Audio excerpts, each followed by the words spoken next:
Modern shamanism and its role in our recovery. Hence, therapeutic shamanism. Just like our ancestors before us have always done, we need to take shamanism and adapt it and make it relevant to the times in which we find ourselves. These times are radically different and require radical, new, and inventive applications. In shamanism, we have an ancient and extraordinary body of wisdom and practices, and modern knowledge and practices have validity too. The two hemispheres of our brain function in different ways. This theory is based upon the research of psychobiologist and Nobel Prize winner Roger W. Sperry, done in the 1960s. What Sperry found was that the left hemisphere of the brain is more verbal, analytical, logical, and orderly than the right brain. The left hemisphere is better at things like reading, writing, thinking in words, logic, sequencing, linear thinking, facts, and math. By contrast, the right hemisphere of the brain is more visual and intuitive. It has a more creative and less organized way of thinking. It is better at things like imagination, creative, visualization, daydreaming, art and music, expressing emotions, reading people's faces, empathy, intuition and holistic thinking. From Sperry's work arose the notion that one hemisphere of the brain may be dominant in an individual person, that some people are more right-brained and other people are more left-brained.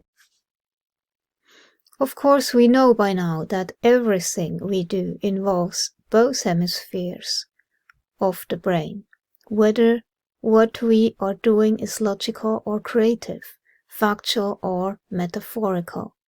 For example, the left hemisphere handles language, but the right hemisphere helps us to understand context and helps us understand intonation and emphasis. What is important to understand, though, is that whilst there is no evidence that in individual people one hemisphere of the brain is more dominant in terms of brain activity, it is still a scientifically understood fact that the two hemispheres of the brain do indeed function differently in the way that Sperry discovered. In the shamanic journey, in referring to left brain and right brain, I was referring to these two different ways of perceiving, processing, and approaching the world. On the one hand, a more self-centered and unemotional way of being that experiences the world as a place of separation and individuality. And on the other hand, a more holistic and empathic way of being that experiences the world as a place of interconnectedness. This fits the scientific evidence. Each hemisphere perceives different things, perceives reality in different ways, and has a different value system and context for processing and responding to things. Both are equally active, but we are by no means equally conscious of both. What we are conscious of is largely about what we have been trained to focus on. For instance, in interacting with people, the left brain will be focusing on the words and facts, and the right brain on emotions. The left brain value system will then process the information in terms of logic, practicality, and separation, and the right brain in terms of empathy, emotional response, and connection. Both are happening at the same time. But obviously, what we are aware of and then choose to act on is another matter. For example, training soldiers to go into battle involves training them to ignore feelings of empathy and their own emotional responses, and to instead make decisions in a logical and ruthless way. The right brain, empathic and emotional responses are still there, but the training is to not focus on them, and so they are repressed, which may lead to problems later on in terms of PTSD. From the colonies of the New World, to the frozen north of Iceland, to the heartland of Central Europe, to the gates of Moscow, one common denominator shared by all of these regions was the systematic extermination of so-called witches. Europe was unable to form an identity around what it was, but it could singularly unite against the perceived threat of the witch. Despite this, it is only recently that systematic scholarly investigation into what has to be one of the most complicated phenomena in European history has taken place. Why?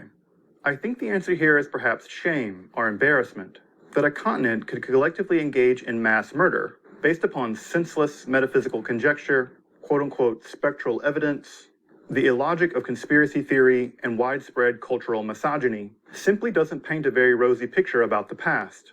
It also isn't terribly encouraging about the future, unless of course one learns from the past. I mean, after the witch trials, Europeans would never engage in systematic violence and widespread mass murder, would they? Oh yeah. Oof. Oh yeah. Well, maybe third time's a charm when it comes to that whole learning from history bit. The exact historical mechanisms that led to the so-called witch craze and the subsequent execution of tens of thousands of people, mostly women, is still a matter of scholarly debate. History is simply a messy thing, and simple answers are almost always wrong. That which leaves out the mess simply isn't history. Witch trials were not only a peripheral European event, but a core aspect not only of the rise of capitalism, but of modernity itself. Shockingly, even someone like Thomas Hobbes, the materialist founder of modern political philosophy, encouraged the prosecution of witches despite the fact that he believed that they had no supernatural power. This, to me, reveals the true horror of the witch trials. Even in the forward thinking of someone like Thomas Hobbes, the witches had to be persecuted, even if they weren't real. This is why I reject the term witch craze. The term craze intimates that the perpetrators of this mass murder were somehow out of their mind, which seems only to act to lessen their culpability. To be sure, the trials were a systematic act of mass murder, using the entire apparatus of theological justification, juridical sanction, and state violence. And it is exactly the systematic, ubiquitous nature of the trials that calls out for profound and sustained analysis. But for Federici, this is the overall effect of the logic of the witch hunts. Further, the labor of women, especially in the urban environment, came under attack. As I mentioned earlier, in the time period before the Black Death, women had established themselves as urban workers with a significant degree of social autonomy. Their representation in the guilds, as you can see on the screen, is positively shocking to modern ears when we consider the stereotype of the medieval woman. It was in the urban environment that accusations of witchcraft were used to destroy this rising tide of women's autonomy in the cities. As such, accusations and prosecutions against independent, literate, and autonomous women could and did mean property confiscation and transfer of that property to the church and other male-dominated guilds. Relying on age-old misogyny, the church and the mercantile class could levy working-class men against working-class women, increasingly creating a situation in which public waged labor was the domain of men, and private, unwaged domestic labor became the domain of women. The stereotype of the medieval woman as pregnant, barefoot, and in the kitchen was the result of just this process, rather than an accurate representation of the role of urban medieval women prior to it. Finally, for Federici, all of these processes have to be put into their global context, which, of course, is the conquest of the New World and the rise of the slave trade.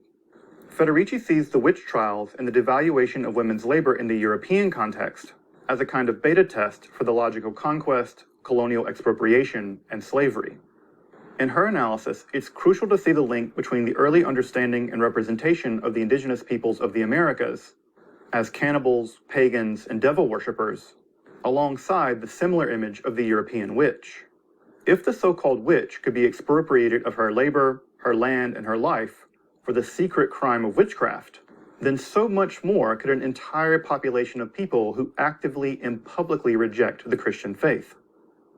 The debates between De las Casas and Sepulveda about whether the indigenous people even have souls to save seems to hinge on the juridical reasoning developed under the witch trials and the Reconquista. And of course, this is to say nothing about the centuries of European Islamophobia and anti-Semitism.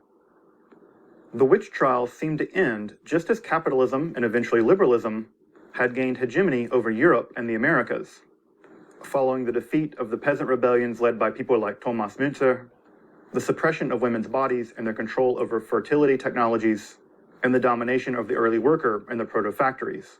But for Federici, this isn't just historical correlation, there is in fact historical causation at work here. For her, the witch hunts are pivotal in this process.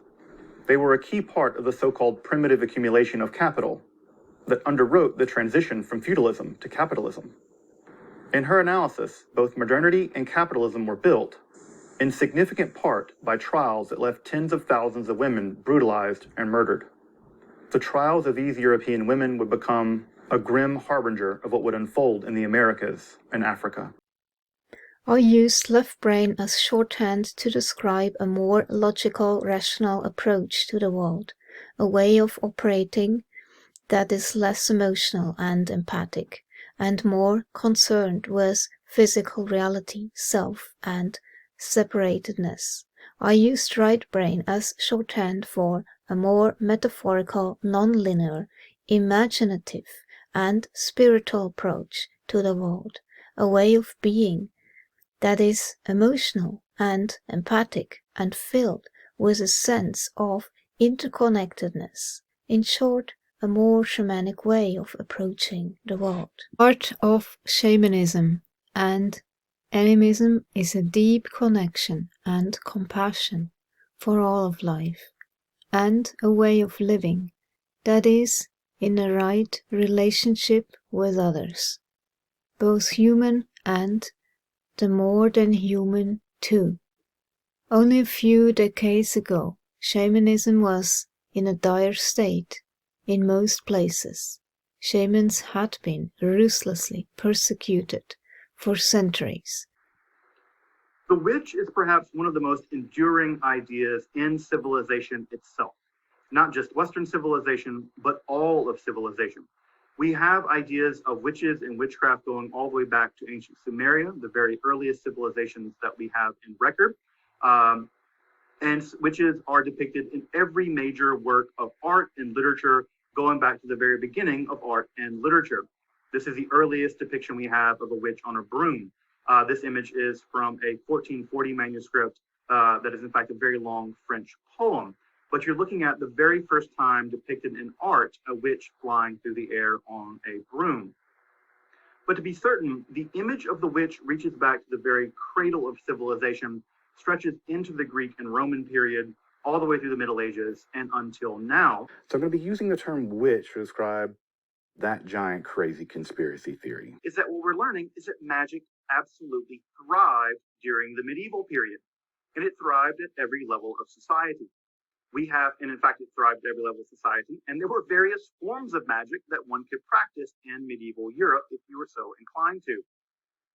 Magic was thriving among the peasants, and it also thrived at the very levels of the top elites, including many priests. We'll talk about this idea in just a moment. So many Catholic priests are in fact responsible for many of the magical ideas that we have from the medieval magical period. So this would include a wide range of magical practices. We have a great deal of what we might call white magic or healing magic. We have what we would call natural magic. This would be something like a kind of proto-science.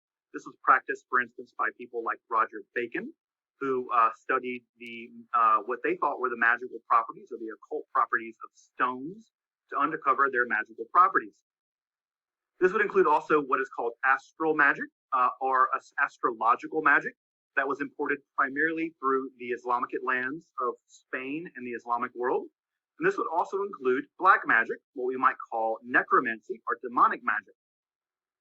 What is perhaps most interesting about demonic magic or necromancy, black magic, is that the primary people that were practicing that form of magic would be priests, that is to say, members of the clergy. Now, I know you might be thinking, they're Catholics, they're priests, they're Christians. How could they be practicing black magic? Well, things get very interesting in this regard. It's, as you might imagine, the kind of people capable of reading, writing, doing rituals, the kind of people that would know the exact kind of rituals that would invoke the power of God, the kind of people that would know how to invoke the power of angels, and therefore demons, would be, well, none other than Catholic priests. And so many of the necromantic or black magic documents we have from the Middle Ages, we're fairly confident were written by priests. And I say fairly confident because, well, we have priests telling us that other priests are practicing black magic in the Middle Ages. John of Salisbury, a very famous Catholic theologian of the early Middle Ages, in fact tells us that as a child, he was actually used in a black magic ritual by his Latin teacher and a priest. So we have some basic ideas that a great deal of magic was being practiced in the Middle Ages at all levels of society and by all registers of religious belief. This also was a period of prolonged theological shift. In the theology developing in scholasticism at this time, we have a shift in the understanding of just what magic was. Rather than magic simply being a normal sin, like adultery or theft or murder perhaps, what ends up happening is that magic becomes a kind of sin that in order to accomplish magic, one must make a pact with a demon or a devil, and that pact almost always includes the idea of undermining Christianity and undermining all of Christendom.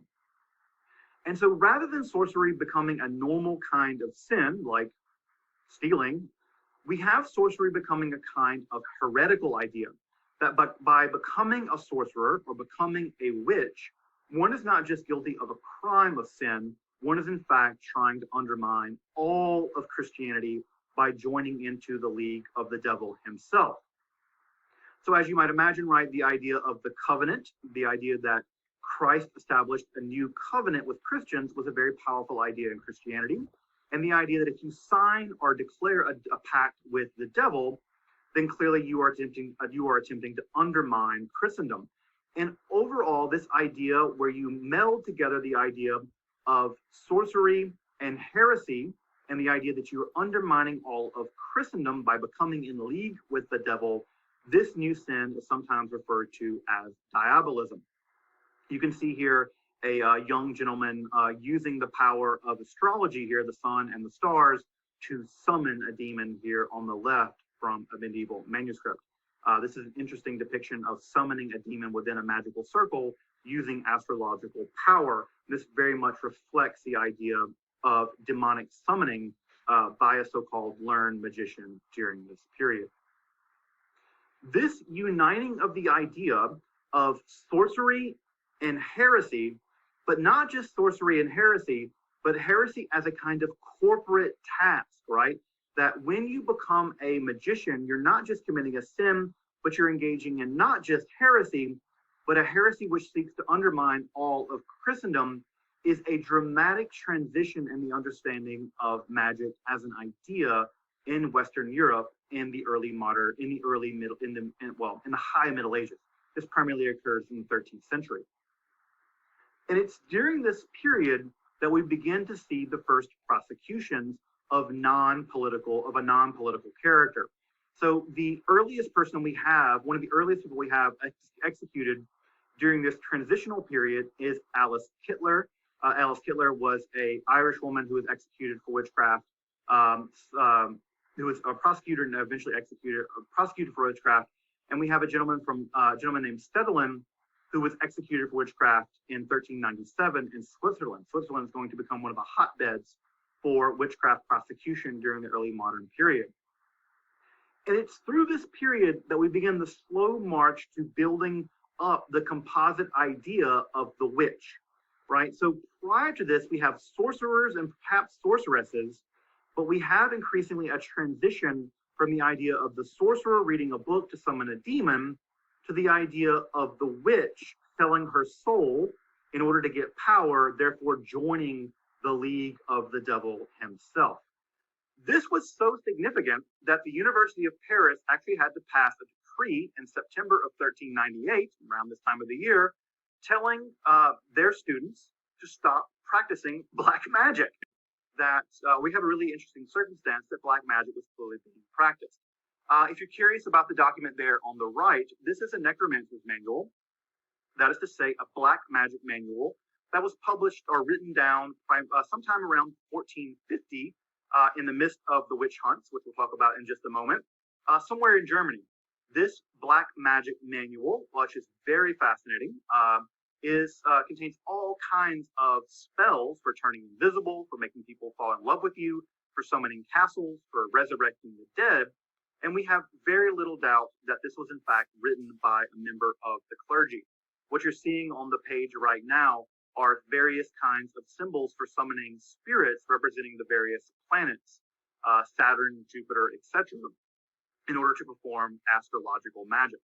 So here we have a small page of a document from a black magician's manual, a necromancer's manual from about 1450. So here we have two different distinct forms of magic being practiced in Europe. On the left, you can see the image of a classical necromancer. This is a black magician. You can see what I imagine most of you would recognize as a magical practice. He has here the sword and the magical circle surrounding him with various occult symbols. You can see various objects of treasure there inside the circle, along with a demon, which is not terribly well preserved there just to his right, in which he's using a sword in order to summon that demon. The use of the sword persists to this day in magical practices. And so we can see here that this idea goes back to the very early Middle Ages. So in the end, witchcraft was just another false flag, invented to point into this direction and point away from whatever they wanted you not to see and think of. In turning away from shamanism, we just stopped paying attention to them. The fall was not the process of the right brain shutting down, but the process of us shifting our attention and focus towards the left brain, and of valuing the left brain's perceptions more than those of the right. In that sense, the process of learning shamanism then is about learning to value and to pay attention to something that is actually going on in you already and which always has been there. There has been a huge surge of interest in shamanism. This is good news.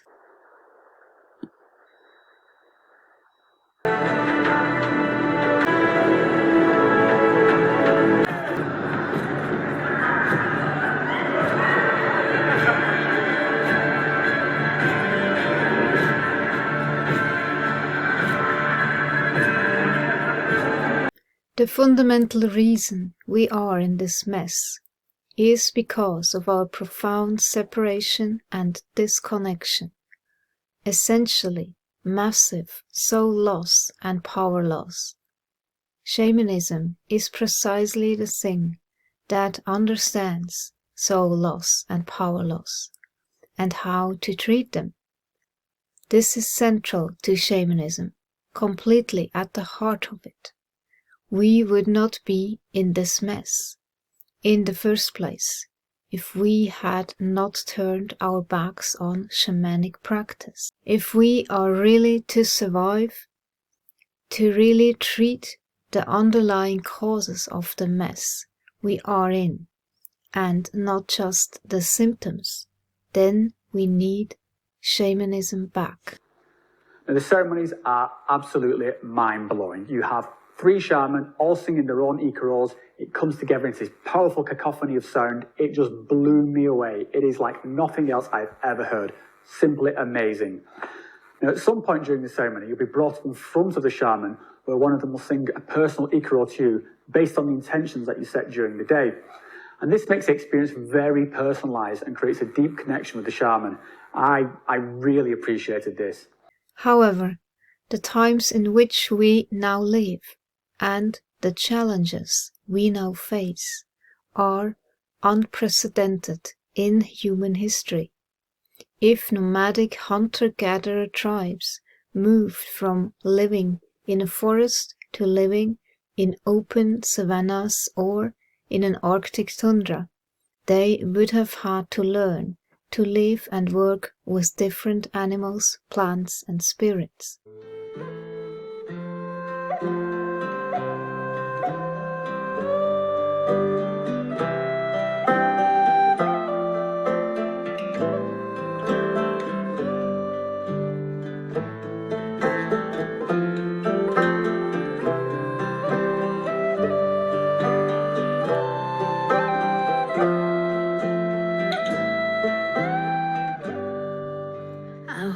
Great Spirit, I speak with you in thanks and praise and gratitude. May we sing your songs all the days long. May they heal the children of this earth. May we always find the truth from deep within our hearts. Find the peace within. Be awakened for all our kin. Blessings upon this Mother Earth, the Father of creation. Blessings upon this life, and to the unity of the nations. But adapting shamanism to make it relevant to the environment in which we now live is an entirely different challenge altogether. For of course we now live in largely artificial environments with little or no contact with nature. Even our gardens, our natural spaces, are not wild spaces, but tamed and domesticated to meet human needs and standards. We mostly live surrounded by concrete, in towns and cities, but even those of us who live in the countryside are still surrounded by domestication, fields that are largely monocultures of the species that we decided we want to live there, hillsides and mountains that have been shipwrecked. There are few truly wild places left. So, it is no surprise that people like the author Daniel Quinn, naturalist Chris Peckham, and academics like Jared Diamond and Yuval Noah Harari call agriculture the single biggest mistake in human history because of where it has led us. In fact, amongst historians who study the Neolithic era, such views are by no means uncommon or that controversial these days. Whilst we do need to unflinchingly face up to the reality of the state that we are in, doing so is of absolutely no use if all that happens as a result is that we sink into despair. Corgis and bulldogs are profoundly different to their wild ancestors, and we are a very different creature compared to our wild hunter-gatherer ancestors. The changes in the modern carrot and corgi are obvious because they are physical and visible. Domestication did change us humans too, but in a less obvious way. We now have a mass of data from studies of ancient skeletons from a wide range of cultures, as they made the transition from foraging to farming. In Africa, Asia, Europe, and the Americas.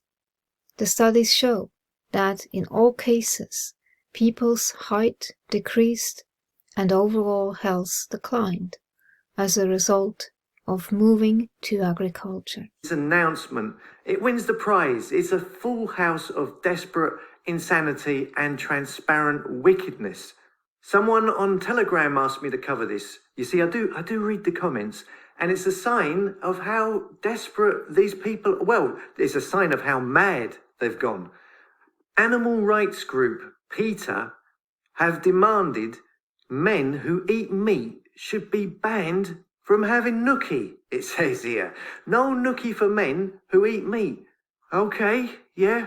What are these people smoking? Actual announcement from a charity that gets 68 million donated to them per year and are funded by the usual suspects. More on that later. It says here, men who eat meat should be banned from having sex, the animal rights group PETA has demanded, claiming that devouring sausages and schnitzel is a symptom of toxic masculinity, which is killing the planet.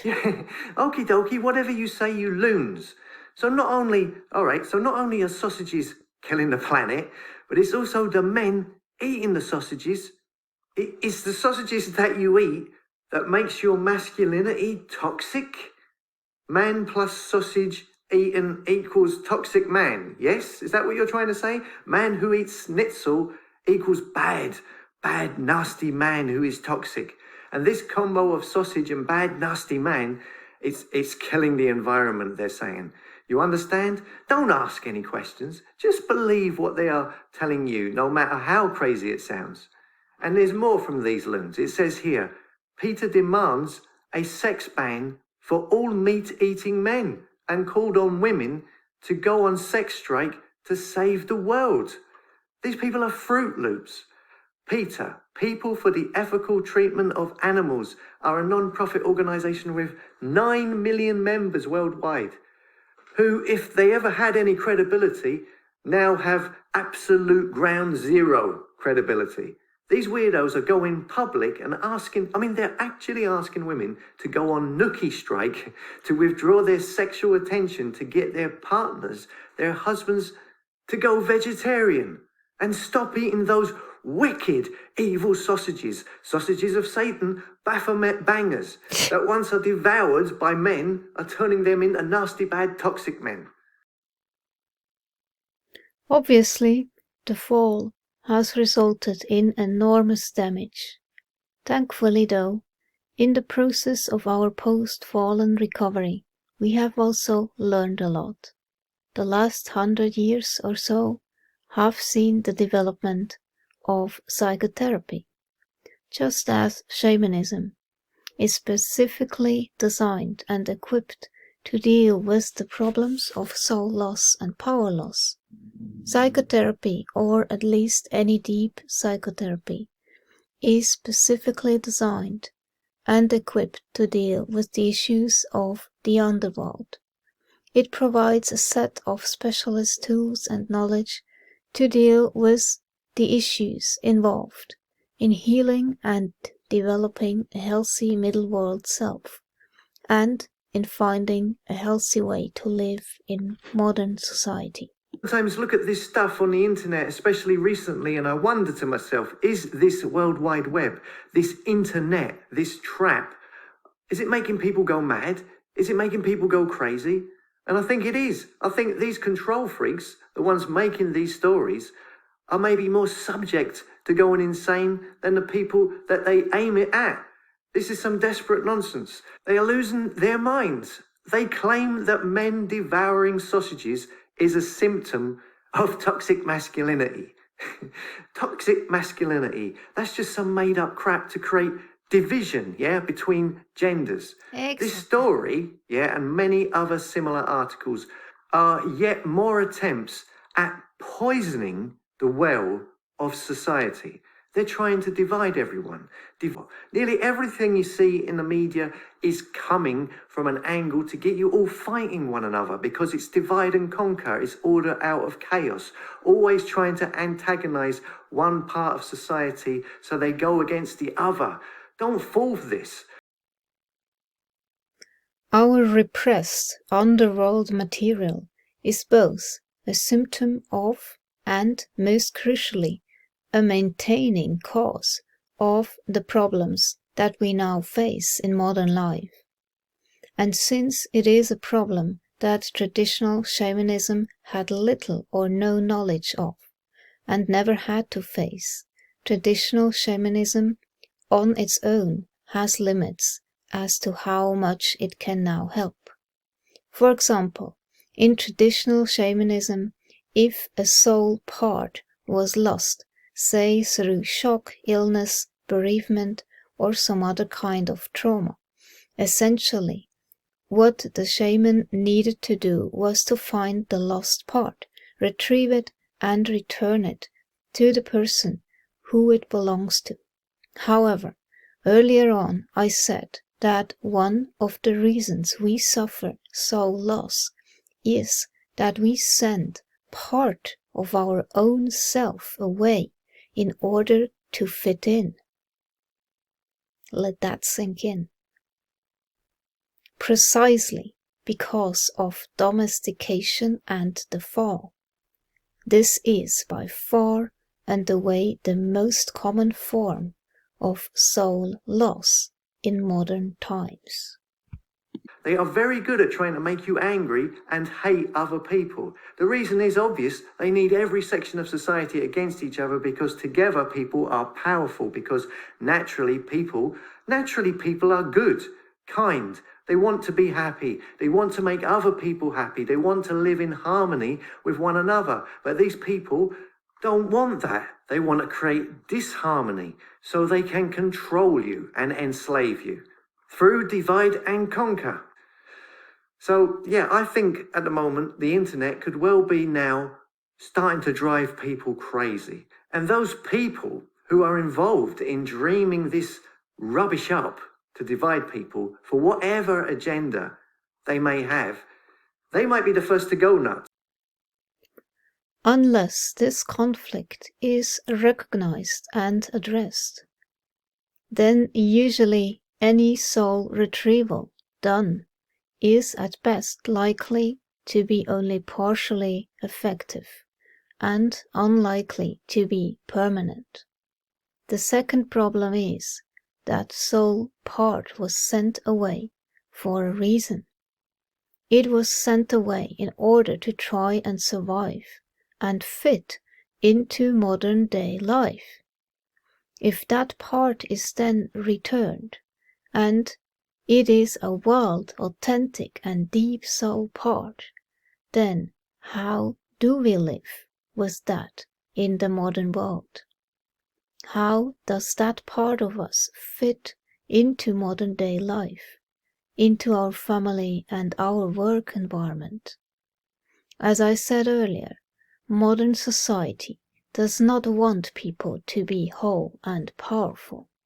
Indeed, it is threatened by such people, for it is based on being predatory on our continuing soul loss and power loss. They're losing their grip on reality. The only strike that I would be thinking of going on would be from the internet itself.